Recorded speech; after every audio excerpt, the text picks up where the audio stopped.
My stepdad plays psychological operations on me.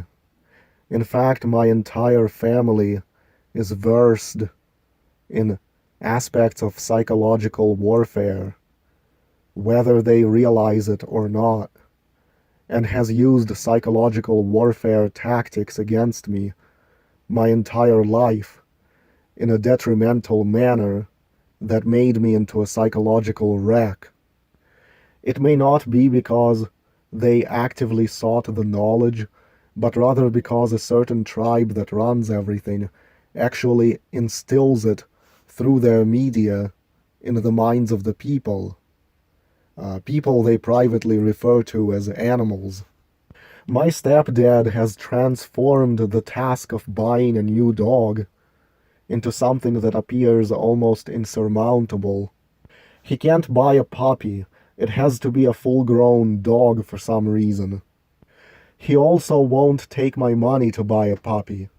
This creates a problem because finding a full-grown dog isn't as easy, or so it seems, but I'm pretty sure I could find a full-grown dog on Adopt-a-Pet or Craigslist any day.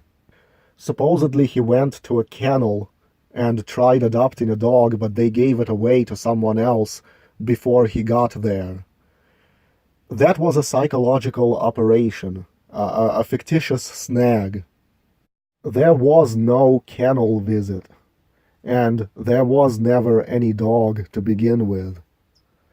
Theatrics like that are designed to wear a person out and make them feel as if the goal is unattainable.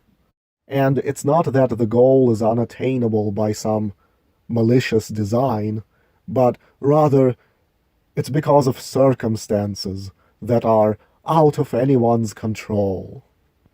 There are just all these casual misfortunes that get in the way. So there is nothing to be done but to accept that a dog is simply unattainable. This is precisely the kind of thing the government does. The liberal versus conservative political party strife was generated to create the illusion that there is a tug-of-war battle being waged among the citizenry, and that one side simply has to pull harder than the other to win. This is designed to give the population a sense of control over the political affairs, so there is no rebellion against the rulers. This way, when a loss occurs for one side or the other, it feels like a fair loss, not something orchestrated by malicious rulers, who are nothing more than humble public servants, doing their best to fulfill the will of the citizens while unfairly caught in the crossfire. That's right, the politicians are just humble servants caught in the crossfire of the citizens, where half of American citizens want liberal values and the other half of American citizens want conservative values. And the poor, public servant, humble politicians are just caught in the crossfire, trying to do their best to satisfy both sides. Apparently, we are to believe that we are locked into these battles, and one time one side wins, another time another side wins, and so on. This way, the losses don't feel like tyranny, but as part of a fair sport. What people don't realize is these ideologies are illusory, and the whole government and politics are an illusion in of itself, and no matter what happens within either party, only the ruling elite becomes stronger. If a law passes that further impinges on people's gun rights, the media can say, well, it's because the conservatives lost the battle this time. But if the conservatives keep fighting, maybe they'll reverse this law and win the battle some other day. So instead of fighting those at the top, the members of the enslaving tribe, the slaves fight each other. And either get worn out by the fight and become apathetic, or feel that if their side lost, the loss was fair and square. And so people get strung along as the tyranny increases, and only the rulers benefit from both the wins and the losses. So it's the same tactic that gets used against me. There is no money to buy a dog right now. Or, I don't want you spending your own money on the dog. That would be the well-meaning approach. I don't want you wasting your money because I care about your money. Or, the kennel gave away the dog to someone else before I could get to it. Or, there is just no dogs available right now. Again, it makes it look as if it's just a bunch of unfortunate circumstances that are getting in the way. Just like what the government does when you lose some new freedom, and they just tell you, well, it's because you voted for the wrong person. Or, well, it's the criminals and terrorists that forced us to take away this freedom. We didn't want to, but those darn terrorists. And so you sit there and go, well, life sucks because that's just the way it is. We should just be more careful who we vote for. And the terrorists, well, we just have to defeat them one of these days, and then everything will be good again. And never does the person actually look at who is ruling them, and that the elections are rigged. Not just rigged, they're theater. And that the terrorism is nothing but a bunch of false flags conducted by those who rule, and all the official explanations are nothing but lies and manipulation. But what else can you expect from a man who pays money to read books written by tribe members? Books with titles like Asshole, How I Got Rich and Happy by Not Giving a Damn About Anyone, and How You Can Too.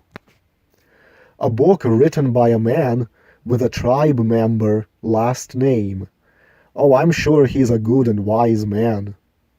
I think the title should be Asshole, How I Got Rich and Happy because I was born into, insert the name of his tribe, and by not giving a damn about the Goyim, and how you can too, but only if you lick our asses and be an asshole to your fellow Goy, but never to us.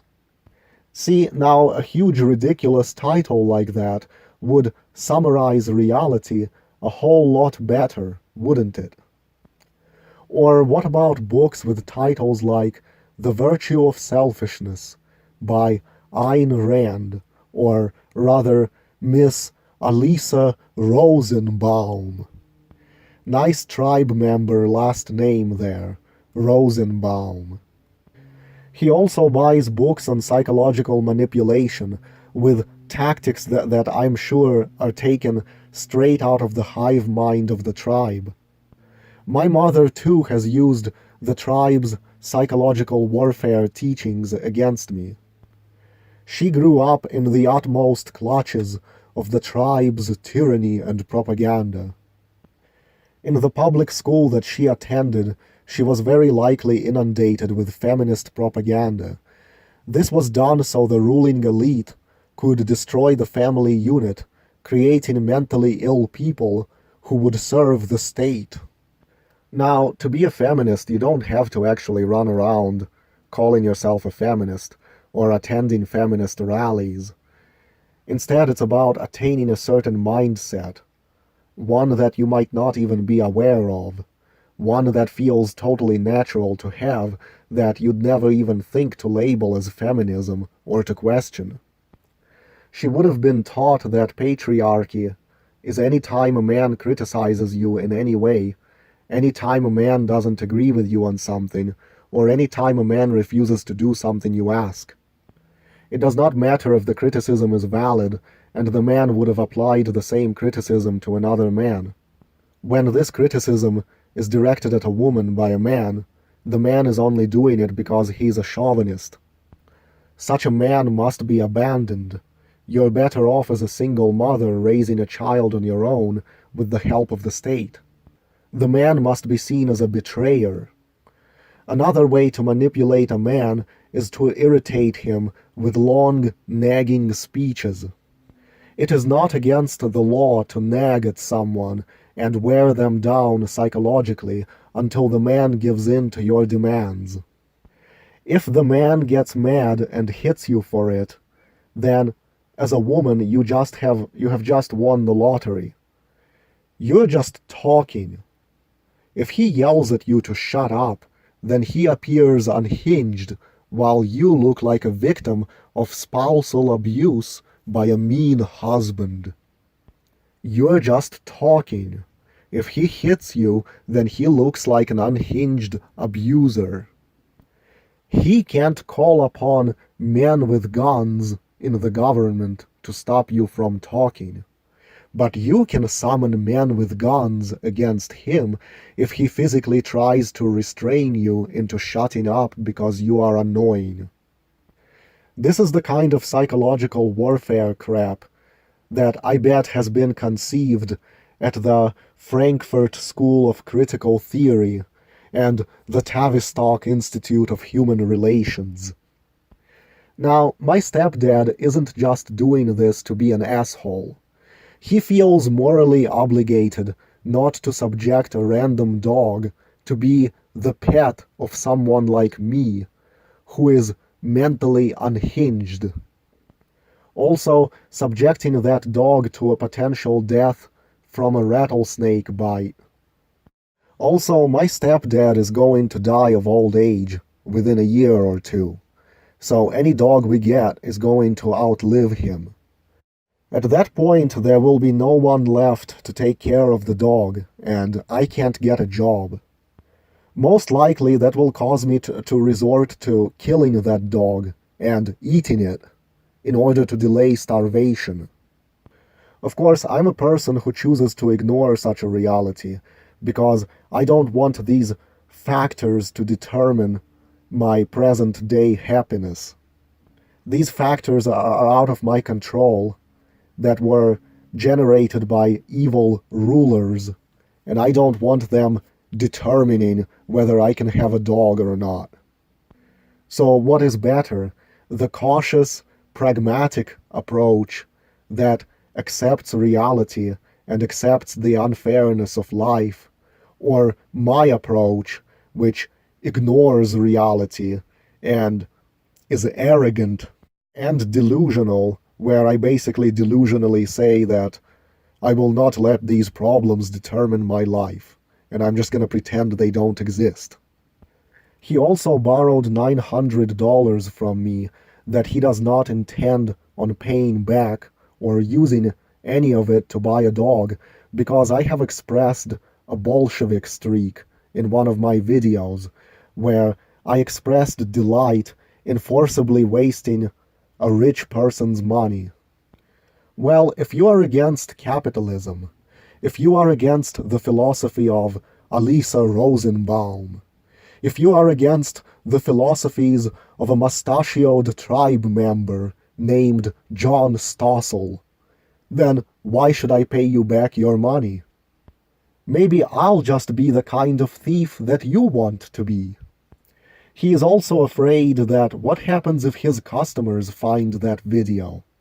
What if they're searching up his name on the internet and it leads them to my YouTube channel? We rely on Bavarian Illuminati members for work. Not all of our customers are Bavarian Illuminati members, but as the economy worsens, the only people that will be able to afford jobs from him are members of the tribe, especially members of the tribe that secretly refer to themselves as Bavarian Illuminati. And if they see that I murderously despise people that live in houses like this, the Bavarian Illuminati neighborhood houses, that jeopardizes his business. Therefore, I think the video should actually get out to his customers. I'll be making another Bavarian Illuminati themed video, so that way All these Mormons that live in houses like this that we work in, they'll know that I'm wise to them and how they're actually profiting off people like myself. They might not be so keen then on having me around or anyone else who is connected to me. That's why he doesn't attack me directly, in order to avoid reprisal, but rather he plays psychological games with me, using tactics that he has learned from various tribe member pundits in the media that he worships like a good goy. Those tactics allow him to appear clean, like he is not the bad guy. Same way the government seems to appear clean when it comes to any of our suffering.